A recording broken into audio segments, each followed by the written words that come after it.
Gordon Brown has unveiled the manifesto which is designed to give Labour a fourth consecutive term in government. He called it a plan for national renewal, promising to rebuild the economy and restore trust in politics. It drew the same response from Conservatives and Liberal Democrats alike. They both accused Labour of 13 years of broken promises. Our political editor, Nick Robinson, has this report. Never before has Gordon Brown had to sell himself to the British people. It may be 13 years since he moved into Downing Street. It may be a fourth term in office that Labour are asking for. But this is the first time that he has needed your vote to be Prime Minister. Today, Labour launched their manifesto in a brand new hospital, due to open any week soon, in Birmingham. His message, simple. I may be proud of what we've achieved so far, but I'm thinking not about the past, but the future. We are in the future business.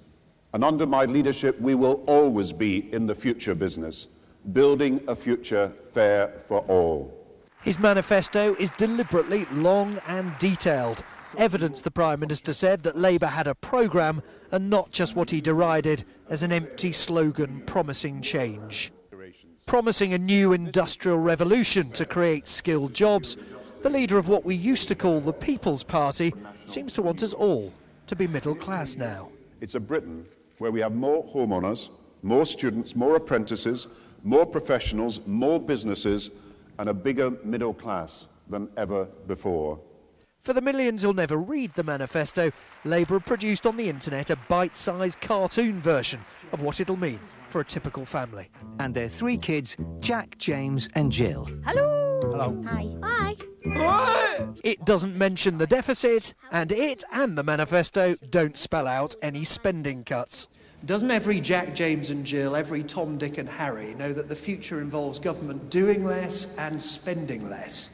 The government, he insisted, had spelt out how it could cut borrowing but still increase spending on public services. I have to say to you that we have set out very, very detailed plans, but within these plans, we are able to maintain and promote and advance and improve our frontline hospital services, our frontline schools and our frontline police.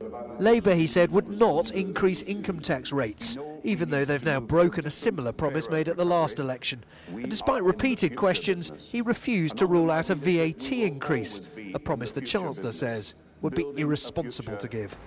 Let's be honest, there aren't that many people who are actually going to get round to reading this or indeed any party manifesto. So Labour have decided to adopt the language of the high street, offering voters guarantees of what they can expect from public services and the right to kick their management out if they don't deliver. In schools, Labour's saying that if any child falls behind, they'll get one-to-one tuition, and if the school's the problem, the parents can have a ballot to kick out the people running it. They say poorly performing police forces will be taken over by neighbouring forces. On the NHS, Labour is saying that they would guarantee a maximum 18 weeks waiting time, and if the NHS can't deliver, you'll be paid to go private instead. Promises that won't impress Gordon Brown's opponents, who are circling on the road outside. They want you to focus not on what he says he'll do, but what they say he has done since the country first voted Labour. David Cameron was campaigning in Loughborough today. Tomorrow, he will launch his manifesto. There's nothing new there. There's nothing different there. There's no real change there. And we've got a great opportunity tomorrow when we launch our manifesto to show how we're going to be different and how we would make a difference. The Liberal Democrats' turn to set out their plans comes on Wednesday. They promised fairness and new politics in the last election, 2005. They're doing it again. If they haven't managed to do it in 13 years, why on earth would anyone believe that they're going to be able to do it this time? Today, Labour supporters lined up to have their manifestos signed by Gordon Brown. In a few weeks' time, it'll either be a reminder of promises you can try and hold him to, or a memento of ideas the country has rejected. Nick Robinson, BBC News, Birmingham.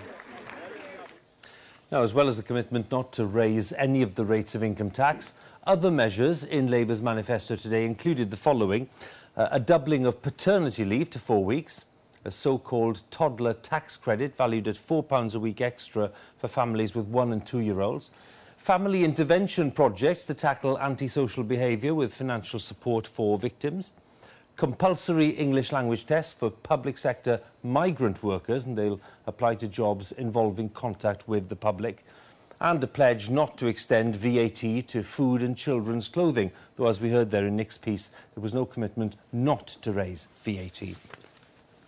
Well, Labour launched its manifesto with that pledge to secure the economic recovery and to be restless and relentless reformers of public services. But to what extent do the party manifestos influence the final result of the election? Our special correspondent Richard Bilton has spent the day talking